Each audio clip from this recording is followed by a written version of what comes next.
আজকে আমরা দেখব ড্রাফট কি জিনিস, ড্রাফট কিভাবে হয়।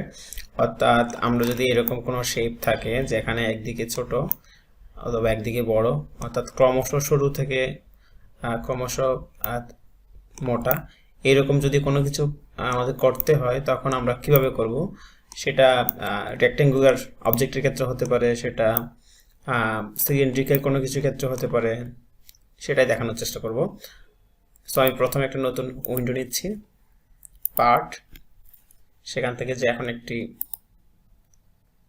ঠিক করে নিচ্ছি প্ল্যান।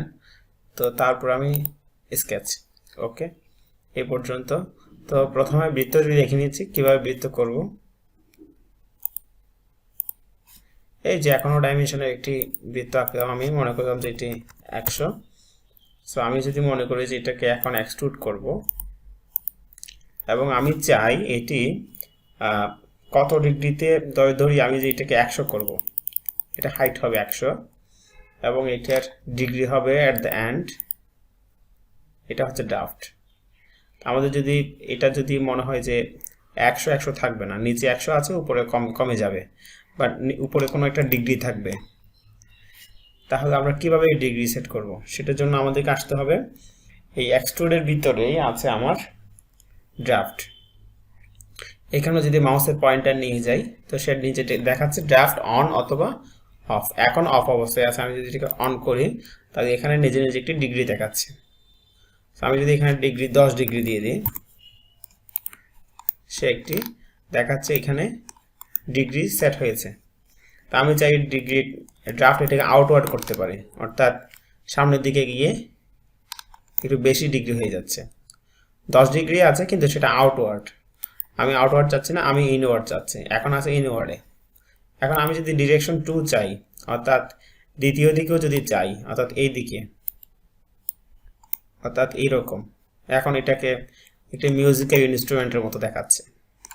তো এইরকম যদি আমাদের কোনো কিছু করতে হয় ডিরেকশন 2তে 65 আছে, 85 আছে, আমি এটাকেও 100 করে দিচ্ছি, 100 সমান সমান, এবং এদিকেও 10 ডিগ্রি। সো আমরা যদি এরকম কোন একটা অবজেক্ট তৈরি করতে চাই তখন আমাদের কি করতে হবে? তখন আমাদের এই ড্রাফটকে ইউজ করতে হবে। এখন আমি চাই এখানে কালার অ্যাড করতে পারি, যেমন শুধুমাত্র এই অংশের জন্য আমি এটাকে এইরকম দিয়ে দিতে চাই।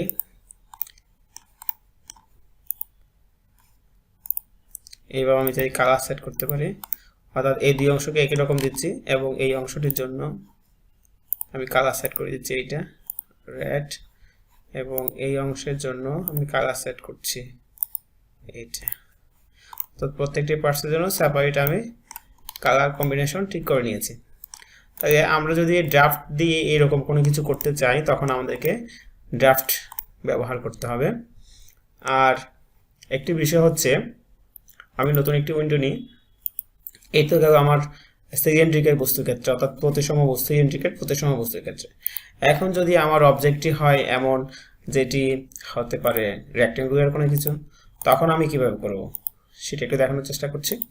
সো আমি একটি প্রথমে রেক্টেঙ্গুলার নিচ্ছি, এখান থেকে এই যে নিয়েছি, এটা ডাইমেনশন দিয়ে দিচ্ছি আমি 100 আর এদিকে দিচ্ছি 50 দিয়েছি। এটা এখন এটাকে আমি এক্সট্রুড করব। এক্সট্রুড করার সময় আমি এখানেও কিন্তু ড্রাফট আছে, আমি চাই ড্রাফট এখানে অন করতে পারি, এটাকে 100 করে দিই, 100, এবং এইদিকে দেখাচ্ছে সে ড্রাফট হয়েছে। এবং চাই আমি চাই ডিরেকশন 2তেও করতে পারি, অর্থাৎ একইভাবে যদি আমি এদিকেও করতে চাই, এদিকেও 100 দিলাম, আমার এরকম কোনো অবজেক্ট যদি তৈরি হয় তখন আমি সেটা করতে পারি। এখানে আরেকটি বিষয় যেটি আছে সেটা হচ্ছে 3 ফিচার। আমি যদি এর মধ্যে চাই যে ভিতরে ফাঁপা হয়ে যাবে, তখন ধরি আমি যেখানে ফাঁপা হবে সেই ফাঁপাটা কতটুকু হবে, ধরি 10 mm হবে ফাঁপা, হ্যাঁ, তখন আমার এইরকম দেখাচ্ছে, তখন আমার এরকম হয়ে যাবে। আমাদের যদি 3 ফিচার প্রয়োজন না হয় তখন আমরা শুধুমাত্র এক্সট্রুড বস করে এই বিষয়টি করতে পারি। অর্থাৎ আমি আবার দেখাচ্ছি, এটাকে 100 পর্যন্ত এক্সট্রুড করলাম, 100 পর্যন্ত, এবং ড্রাফট দিলাম ধরি আমি 10 ডিগ্রি, তখন এরকম দেখাবে। ডিরেকশন 2তেও যদি করতে চাই তখন আমাকে একইভাবে এখানে মাপ দিতে হবে কত দূর পর্যন্ত হবে, কত ডিগ্রি পর্যন্ত হবে। এরকম আমরা অবজেক্ট তৈরি করতে পারি। সো আজকে এই পর্যন্ত, সবাইকে ধন্যবাদ। ড্রাফট ব্যবহার করে আমরা এইরকম ছোটখাটো কাজ সমাধান করতে পারবো।